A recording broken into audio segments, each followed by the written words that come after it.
Καλησπέρα σας. Μου γράψατε κάποιοι στο Messenger, γιατί τα σχόλια είναι απενεργοποιημένα, πως περιμένετε και την συνέχεια από αυτά που ξεκίνησα στο πρώτο βίντεο. Όταν έχεις περάσει χρόνια από σχολεία, έχεις πλέον και γνώσεις και εμπειρία και έχεις και τη διάθεση του διαμοιρασμού και της συμβουλευτικής, όπως είμαι εγώ, τότε είναι δύσκολο να σταματήσεις.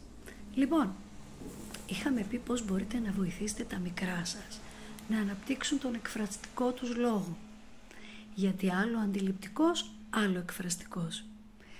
Αν υπάρχει μεγάλη απόκλιση ανάμεσα στον εκφραστικό και τον αντιληπτικό, εκεί πρέπει να το ψάξετε. Το προλαμβάνει καλύτερο του θεραπεύει. Και σήμερα στη διμερίδα ειδικής αγωγής για άλλη μια φορά θυμήθηκα την πρώιμη παρέμβαση. Όλα όσα έχουμε μάθει σε πλαίσιο πτυχιακό, μεταπτυχιακό, εξειδίκευσης για την πρώιμη παρέμβαση, την πολύτιμη πρώιμη παρέμβαση που μπορούν να σας βοηθήσουν να την υποστηρίξετε, άνθρωποι που γνωρίζουν πολύ περισσότερα παιδιά από εσείς, το δικό σας. Εννοώ ότι ο κάθε γονέας έχει μεγαλώσει 1, 2, 3, 4 παιδιά. Άντε να έχει δει πως μεγαλώνουν και τα ανιψάκια και τα γειτονάκια.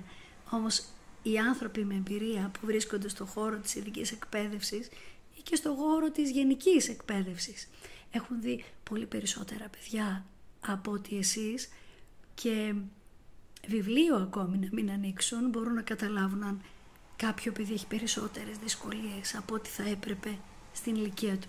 Ξεκινάμε λοιπόν από το τι μπορεί να κάνει ένα παιδί και όχι από το τι δεν μπορεί, και συνεχίζουμε από εκεί που το αφήσαμε. Είχαμε μιλήσει για τη γλωσσική ανάπτυξη παιδιών μέχρι βρεφών, θα έλεγα, μέχρι 2 ετών. Λοιπόν, να πάμε στις ηλικίες 2-4, συμβουλεύομαι τις σημειώσεις μου.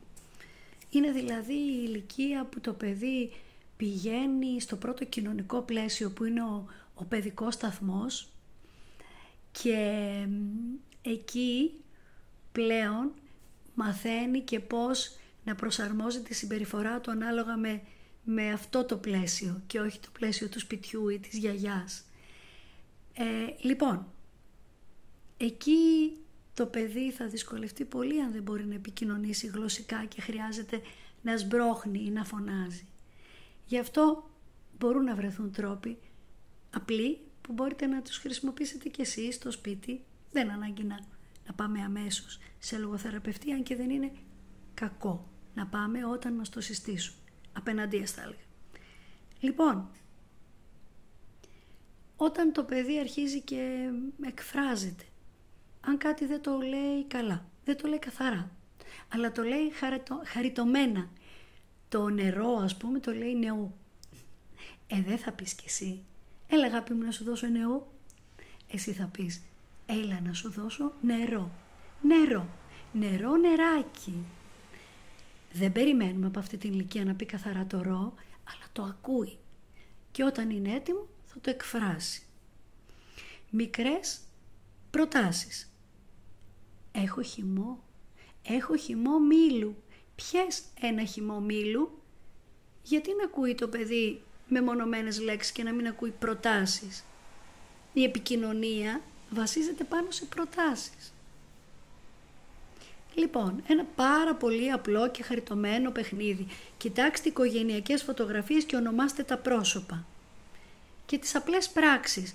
Η μαμά τι κάνει εδώ? Η μαμά κολυμπάει. Ποιος είναι σε αυτή τη φωτογραφία? Ο παππούς. Θυμάσαι ο παππούς τι έκανε? Έπιασε ένα μεγάλο ψάρι. Να το ψάρι. Δείξε μου το. Πω τι έπιασε ο παππούς. Δεν χρειάζονται μεγάλα και σπουδαία πράγματα. Αλληλεπίδραση χρειάζεται. Κάντε ερωτήσεις με επιλογή. Θέλεις ένα μήλο ή ένα πορτοκάλι? Αν πεις θέλεις ένα φρουτό, το φρούτο μπορεί να μην λέει και τίποτα στο παιδί, είναι σαν να λέμε μια κινέζικη λέξη. Μήλο, πορτοκάλι, συνήθως το έχει ακούσει, το έχει δει. Και έτσι του θυμίζεις και τη λέξη. Α, αυτό που μου άρεσε τότε το λένε μήλο. Μπορείτε να χρησιμοποιείτε και εικόνες από περιοδικά, από διαφημιστικά φυλάδια, να τα κουβεντιάζετε μαζί, να του ζητάτε να δείχνει, να κάνετε συζήτηση γύρω από τα χρώματα, όλα να έρχονται αβίαστα. Στον νηπιαγωγείο πραγματικά πρέπει όλα να έρχονται αβίαστα, αλλά αυτό μπορεί να ξεκινάει από το σπίτι, όχι με επιμονή. Με υπομονή, ναι.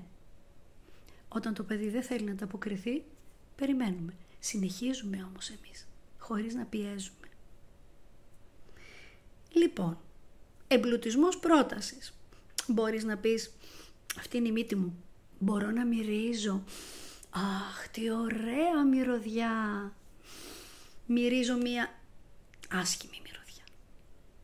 Μαθαίνει και άλλες λέξεις έτσι το παιδί.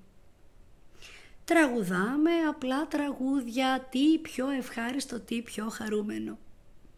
Μια ωραία πεταλούδα, χαροπά τα δυο μου χέρια τα χτυπώ, ο Μπαρμπαμπίλιος, το ελεφαντάκι, παλιά, διαχρονικά ή και καινούργια παιδικά τραγουδάκια μπορείτε πολύ εύκολα να βρείτε στο διαδίκτυο, να κατεβάσετε τους στίχους, να το ακούσετε μαζί με το παιδί, να το χορέψετε μαζί με το παιδί, να το τραγουδήσετε μαζί με το παιδί.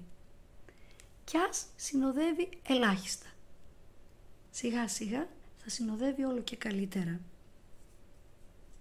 Μπορείτε να βοηθήσετε στην κατηγοριοποίηση, να πάρετε ένα καλάθι δηλαδή και να πείτε θέλω εδώ τώρα να μου φέρεις μικρά πράσινα λαχανικά ή να μου φέρεις ό,τι φρούτα έχει το ψυγείο ή να μου φέρεις τα παιχνίδια σου που κάνουν θόρυβο. Δείξτε του τι ακριβώς εννοείτε με το παράδειγμά σας. Και κλείνοντας, ενίσχυση, ενίσχυση, ενίσχυση, ενίσχυση. Όχι αυτό που ακούω, τέλεια, αν δεν το πει καλά.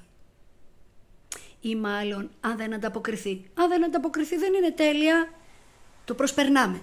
Παρά να πούμε τέλεια, το προσπερνάμε, πάμε κάποια άλλη στιγμή, σε κάποια άλλη ευκαιρία και κάνουμε το ίδιο.